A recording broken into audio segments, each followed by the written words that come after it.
Good morning, afternoon, everyone. Thank you for joining the Roger Bacon Research Society for this month's Tea Time with Bacon.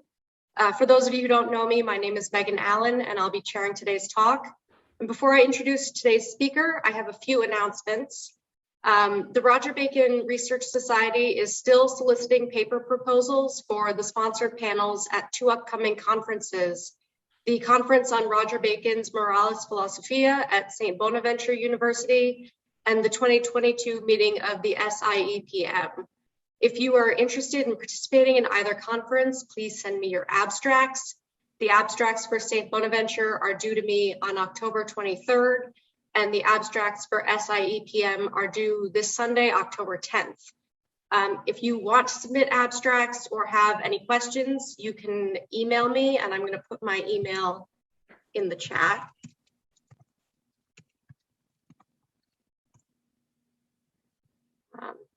I will be monitoring the chat and participants list for today's talk. So during the discussion section, if you have a comment or a question, please use the raise hand function.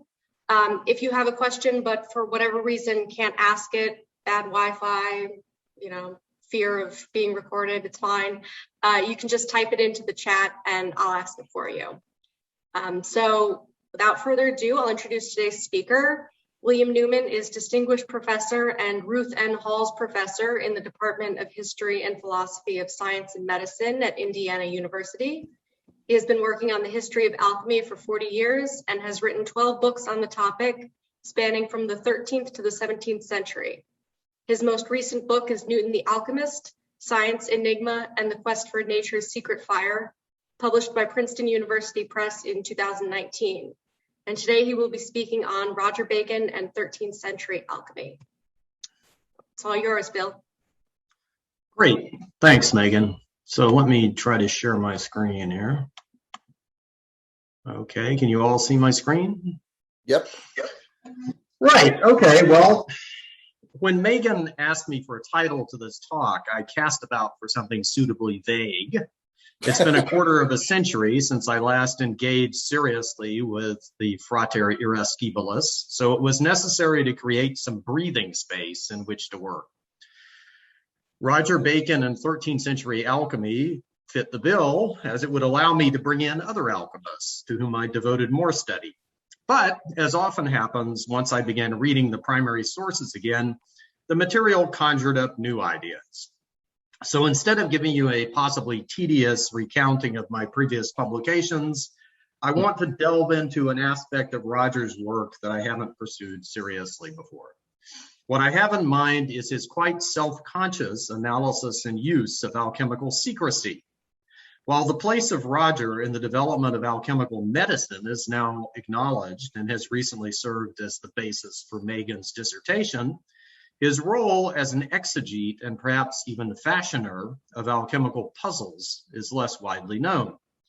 This is surprising because a close inspection of Roger's sources shows that alchemy was fundamental to his view of secrecy in science, and it appears to have contributed in a major way to the very structure of the three great opera. I should point out that my interest in this topic is part of a larger project. The literary techniques employed by alchemists have long interested me, and it strikes me that little work has been done on the way that these devices evolved over time. Let me mention four of them here, which I found to occur in many alchemical works, and they are the use of decknamen, or cover names for alchemical ingredients, the intentional omission of operational stages, ingredients, or even parts of theories, which I call syncope, the opposite device wherein these stages, ingredients, or theories are multiplied beyond necessity and new names are given for the same thing. I call this parathesis. And finally, dispersa intentio, which unlike the other three is an actual actor's category, which was given the name tabdil ilm by Arabic authors. This refers to the intentional splitting up and reordering of a discourse in order to confuse the reader. Part of my goal today then is to determine whether Roger is aware of these techniques or perhaps even employs them. So Roger's interaction with alchemical secrecy will be the topic of my talk today. I'll begin with the Opus Maius and then pass to Roger's other works, or some of them. As most of you know, the Opus Maius is not a rich trove of alchemical knowledge. Alchemy appears here mainly in a handful of pages intended to show the need for subordinating the aurific art to the architectonic role played by Scientia Experimentalis.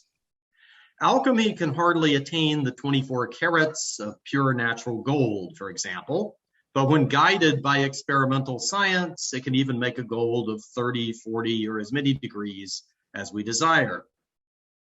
Similarly, Roger's oft-repeated story of a rustic who prolonged his life by drinking a liquid found in a golden bottle buried in a field leads him to say that this may have involved a gold better than that made by either alchemy or nature.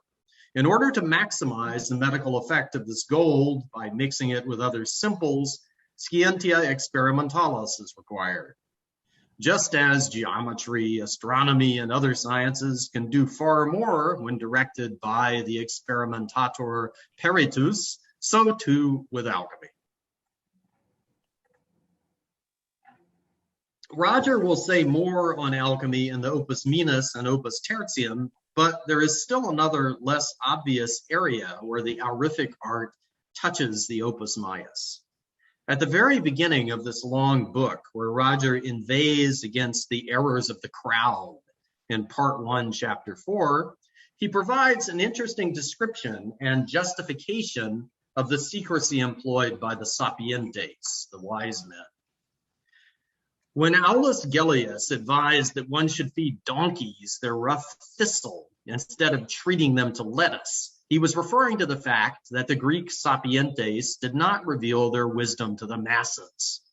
Applauding this advice, Roger then passes to the words of the Secretum Secretorum of Pseudo-Aristotle.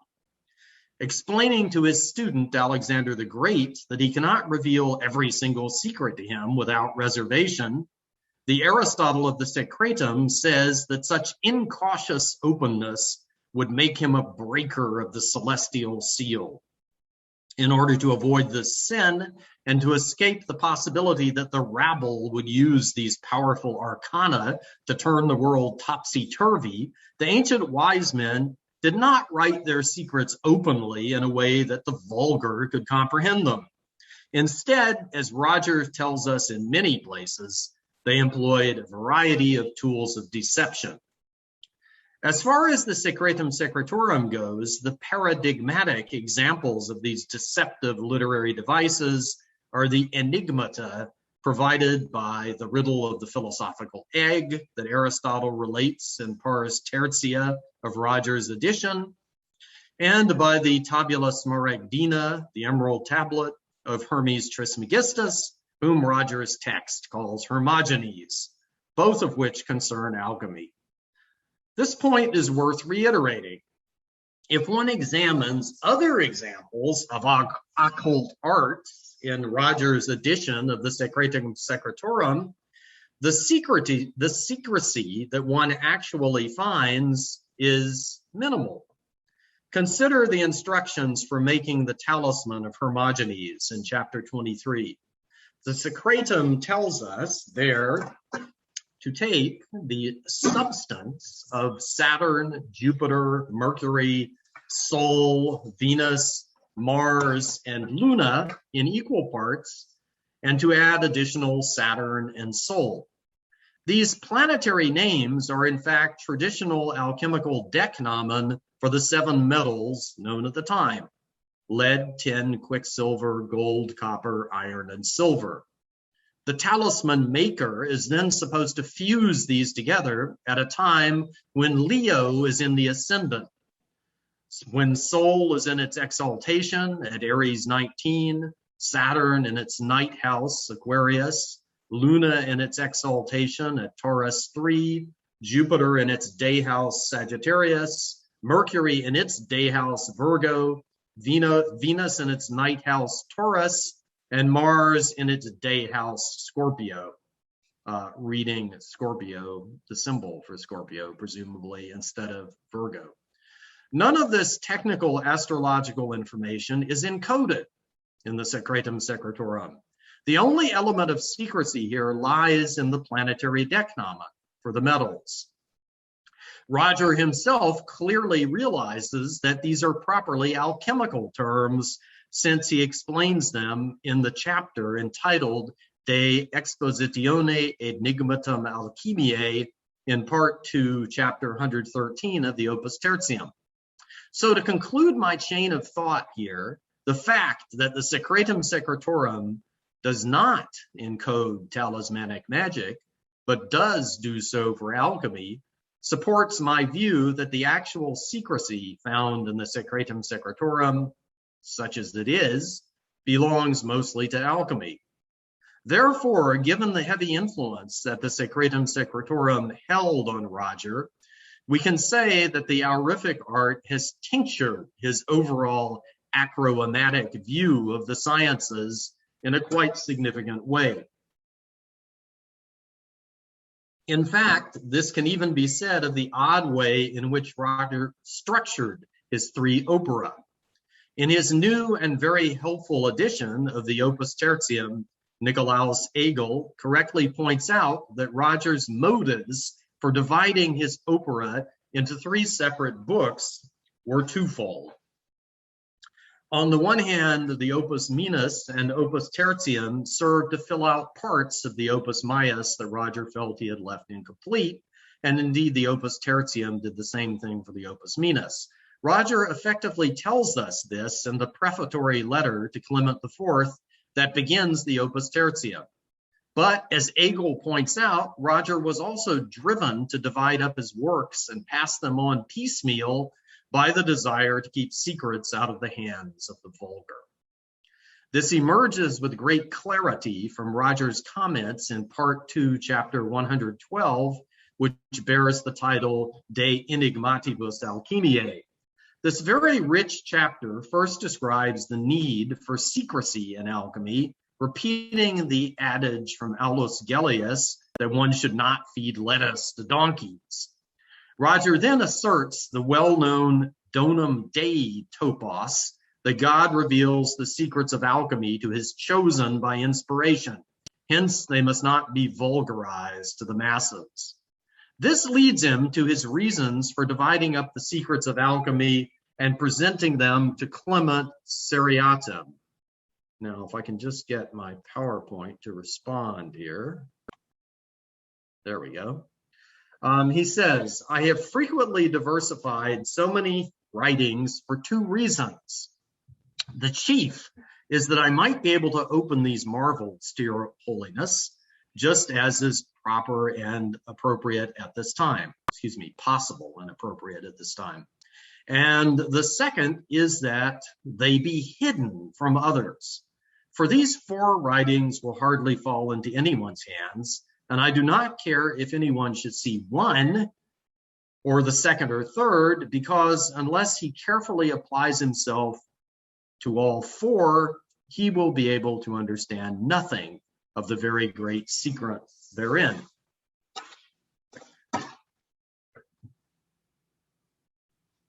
What Roger is telling us is that he has written both to reveal and to conceal, a classic alchemical conceit. But his particular method of attaining these contrasting goals is even more clearly derived from alchemical authors. In a word, Roger is employing dispersa intentio, or dispersion of knowledge, the tabdil ilm of the Arabic alchemists, especially those who used by those writing under the nom de guerre of Jabir ibn Hayyan. This technique of deception consisted of dividing up one's discourse, be it a recipe or a discussion, into multiple parts and dispersing them either in different parts of the same book or even in different books. Although employed by many alchemical writers, dispersa intentio was the hallmark of the Jabirian corpus, and it appeared in the Liber de Septuaginta, translated by Gerard of Cremona, which Roger could well have read. Jaber's Latin follower, the pseudo-Geber, who wrote his influential Summa Perfectionis in the last quarter of the 13th century, famously rephrased the words of his master at the beginning and end of his Summa, saying, "Whatever was hidden by us in one part, we have made manifest in the corresponding part of this volume, so that the achievements of this both very excellent and noble part of philosophy be made accessible to the wise. Let us relate that we have not passed on our science in a continuity of discourse, but that we have strewn it about in diverse chapters. This is because both the tested and the untested would have been able to take it up undeservedly if the transmission were continuous." So we see Geber advising precisely the practice that Roger himself employed when he divided his three opera into three parts and sent a fourth unnamed one to Clement by way of young John. Moreover, in the section of Brewer's defected, truncated edition of the Opus Minus, labeled De Rerum Generationibus, which gives a comprehensive account of mineral generation, Roger suggests that he's employed dispersa intentio even within that single text alone.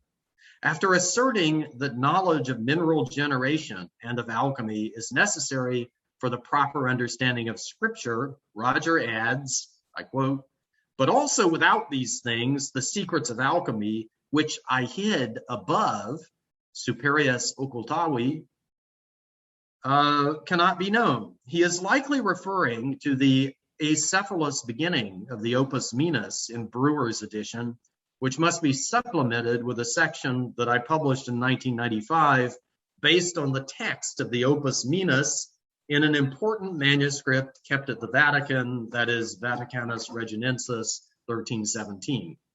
The entire section provides an extremely dense reading of the philosophical egg riddle found in the Secretum Secretorum, which Roger interprets as a decnama for human blood.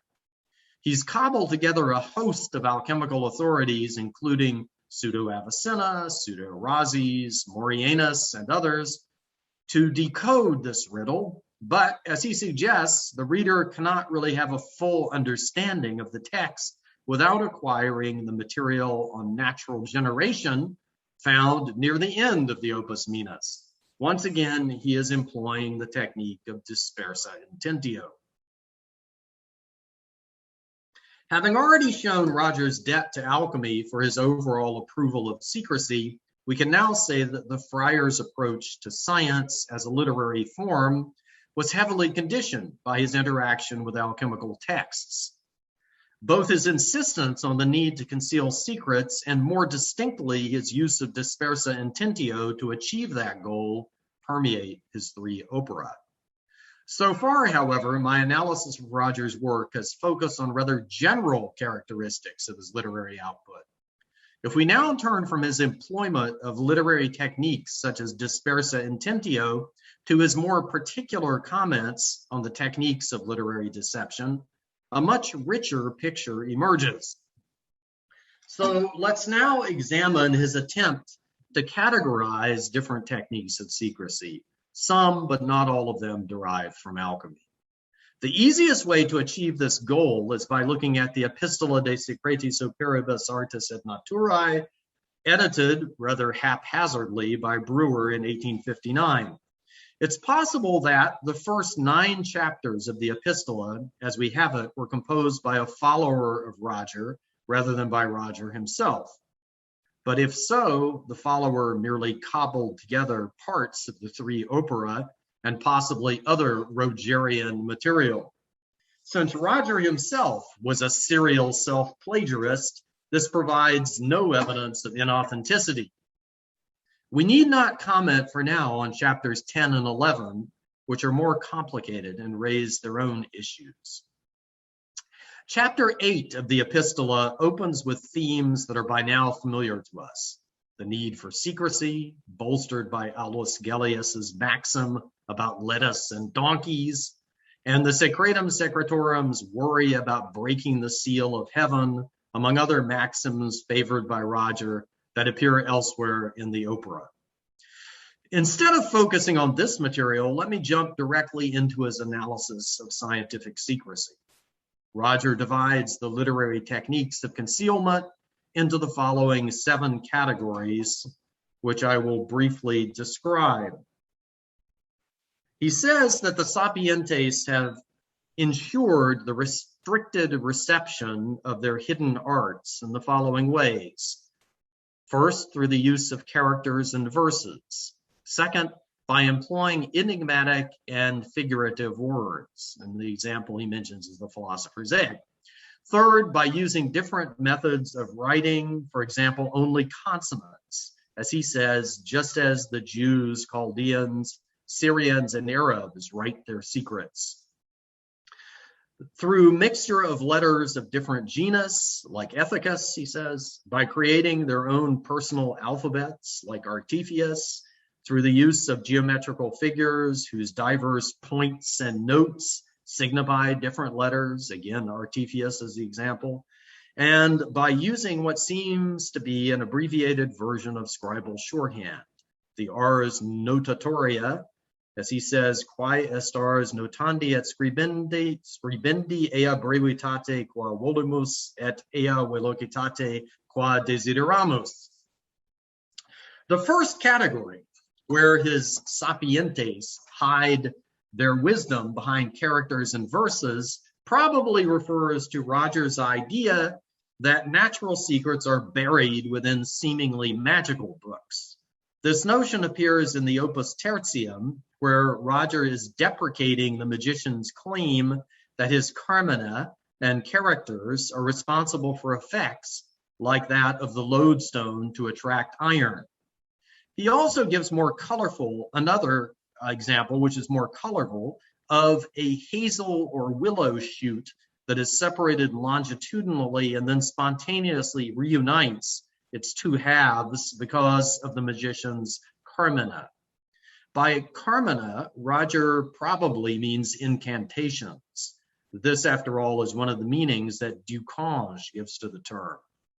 At any rate, the epistola expands on this idea in its 2nd chapter, saying that the genuine philosophers have intentionally hidden secrets of nature under magical verbiage in order to delude the unworthy. As in the Opus Tertium, the epistola uses the example of the lodestone, though the willow and hazel are absent there.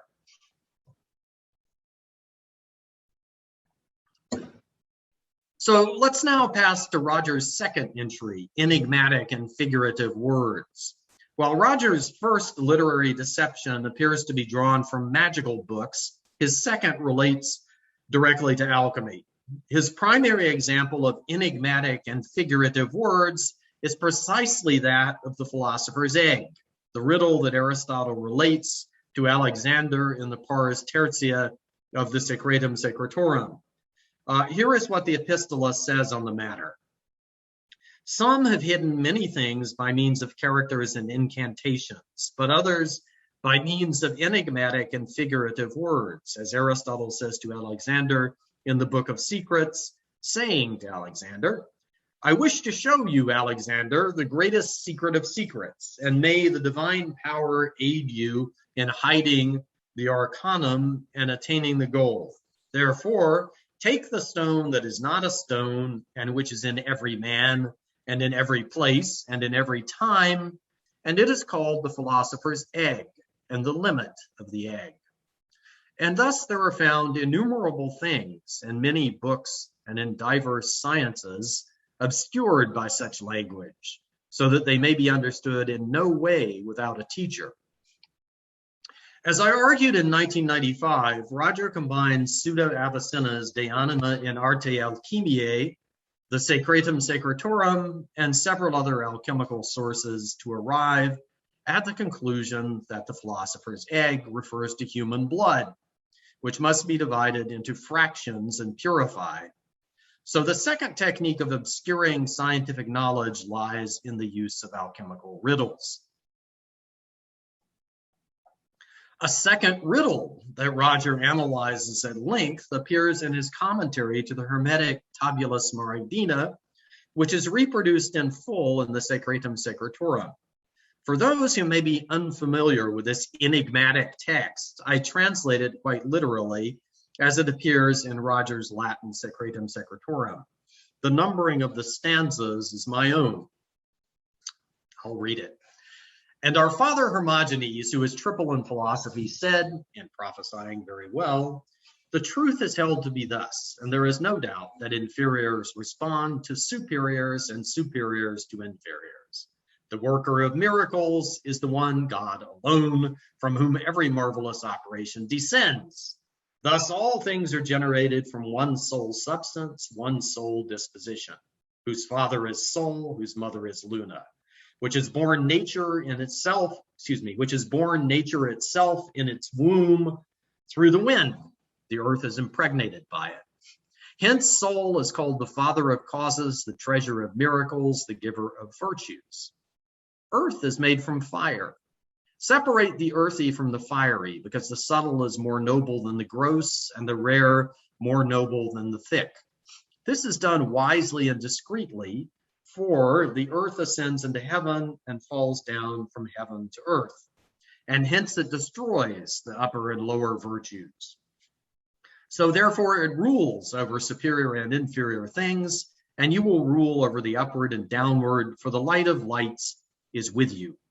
And on account of this, all shadows will flee from you, for the upper virtue conquers all things.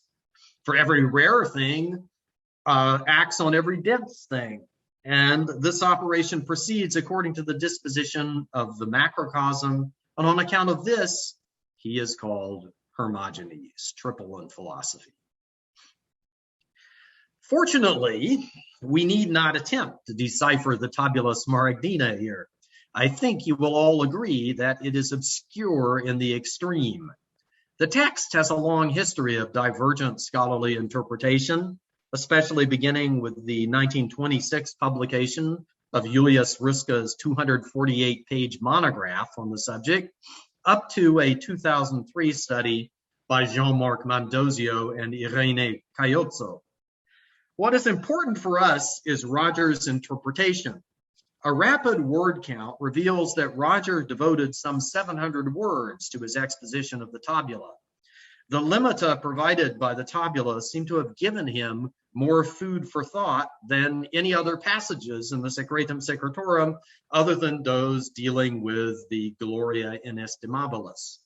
One might expect Roger to interpret the tabula simply as a veiled alchemical recipe, as his contemporary Albertus Magnus did. But his interpretation is more subtle than that. To Roger, the sun and moon in the tabula refer and give valuable information both about the celestial luminaries and the gold and silver. In glossing stanza 5, he says that the moon really does impregnate our planet by collecting the virtues of the stars, mixing them with her own virtues, and then passing them on to the earth. But that does not exclude an alchemical interpretation as well. So let me quote Roger's interesting explanation here. He says, this can be expounded alchemically and figuratively as about gold and silver. For in human circumstances, all things come about through gold and silver. Hence, gold can be understood by the word sun and silver by the word moon. And this is the custom among alchemists. And the earth, that is in stanza 5, insofar as it relates to human affairs, is impregnated and fertilized by silver. And gold is the father of miracles, as in stanza 6, etc. That is, by means of it, marvels are performed in human affairs. So Roger, rather than extracting a specific recipe from the Tabula Smaragdina, sees it as advocating the role of gold and silver in human society. The same level of generality is maintained throughout his interpretation until he gets to stanza 11. Up to that point, he has interpreted terms like ascent and descent to refer to general alchemical operations such as distillation and sublimation. But when he gets to the opening words of stanza 11, which are omne enim rarum agit in omne densum, he takes this to refer to the ability of the alchemist's subtle metallic medicine to enter into base metals and convert them to gold or silver. So we are now in the realm of the alchemical elixir. But instead of trying to extract precise directions for making the elixir from the tabula, Roger now inserts an elaborate gloss on the riddle of the philosopher's egg, as though it were simply part of the tabula. It is as if Roger believes Aristotle introduced the words of Hermogenes into the Sacratum Secretorum merely as a riddling support to the further riddle of the philosophical egg. For Roger, it is the division and recombination of the egg that provides the path to practice, not the enigmatic words of Hermogenes. I could continue with Roger's treatment of these alchemical riddles, but we still need to consider the other techniques of secrecy described in the Epistola. The remaining techniques of secrecy, numbered 3 through 7, all involve the manipulation of individual letters in one form or another. Some of these techniques may qualify as actual cryptography in the modern sense, though Roger nowhere describes any shared key by which they might be deciphered. I suspect he believes the wisdom of the sapientes would be key enough. At any rate, let us briefly examine techniques 3 through 7. Number 3 presents the rather quaint notion that the Semitic alphabets consist only of consonants for the purpose of enciphering secrets. The Epistola adds, however, that the Hebrews, Syrians, Arabs, and Chaldeans write virtually everything in this fashion. Roger is, of course, aware of the fact that the non-vocalic feature is simply a characteristic of Semitic languages in general. And I think the main point of number 3 is that the Jews have always been the possessors of great secrets, and that one must learn Hebrew in order to acquire them. The fourth technique consists of mixing letters of different genus, as Ethicus the astronomer did when he used Hebrew, Greek, and Latin letters. This is a topos that appears in the 3 opera as well, in almost identical words. Bacon is referring to the Cosmographia of Ethicus Ister, a well-known medieval forgery. The Cosmographia does in fact make this claim, as I have verified by consulting several loci in Michael Heron's recent edition of the text. The Epistola's 5th and 6th forms of deception are more problematic than the foregoing because they rely on the obscure philosopher Artephius. There's a long trail of scholarship on this figure, who, according to Roger, managed to live 1,025 years, but no manuscript has yet been shown unequivocally to be the source of this claim. As Nicola Poloni has recently pointed out, 2 versions of a work attributed to Artephius, the Clavis Sapientiae Majoris, were printed in the multi-volume Theatrum Chemicum begun by Lazarus Zetzner, and this text is no doubt a translation from Arabic. As Poloni also shows, the Clavis was known to a figure who significantly influenced Roger, namely Robert Grosseteste, so it's possible that our friar knew the text, even if it does not contain the macrobiotic claims that Roger attributes to Artephius. At any rate, the Epistola's 5th tool of deception lies in the use of personal alphabets, which he attributes to Artephius's book De Secretis Naturae. As it happens, the AR version of the Clavis, to use Poloni's name for it, does contain something like that.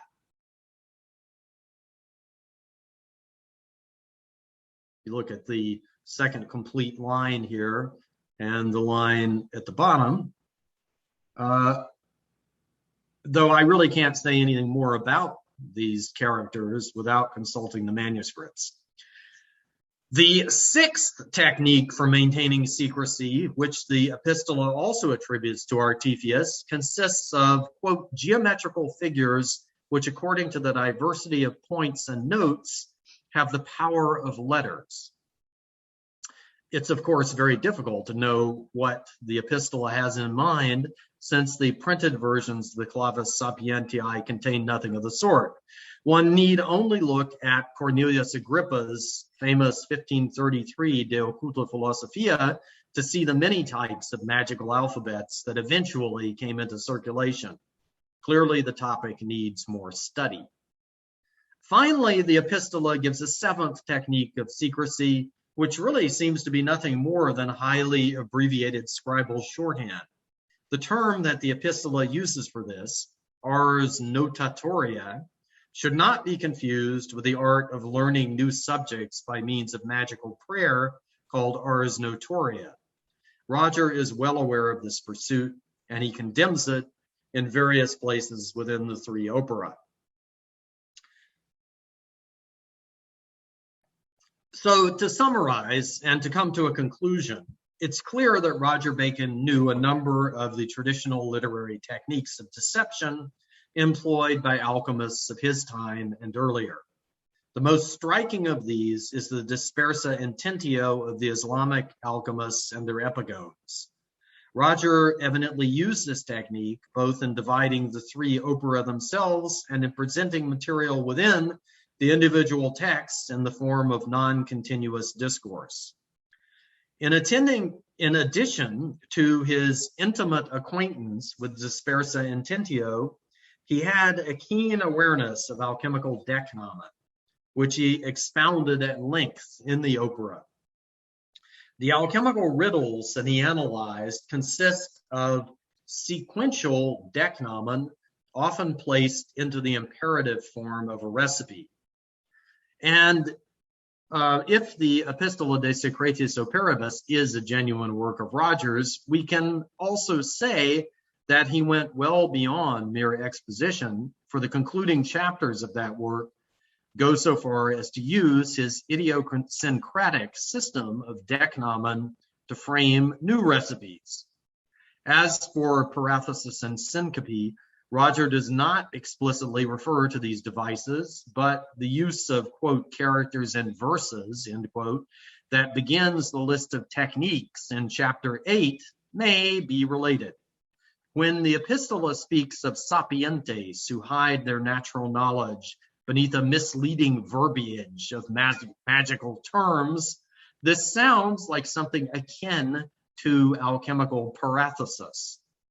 Unfortunately, I have not found many parallel passages in the opera that develop this idea, so I leave it open only as a possibility. At any rate, I hope to have shown that Roger was a keen exegete of encoded alchemical language, and that in some instances, he even incorporated its arcane tricks into his own writings. It would be worthwhile to carry this research forward and to determine the degree to which alchemical techniques of secrecy enter into Roger's writings in the three opera on optics, astronomy, mathematics, and natural philosophy as well. Thank you.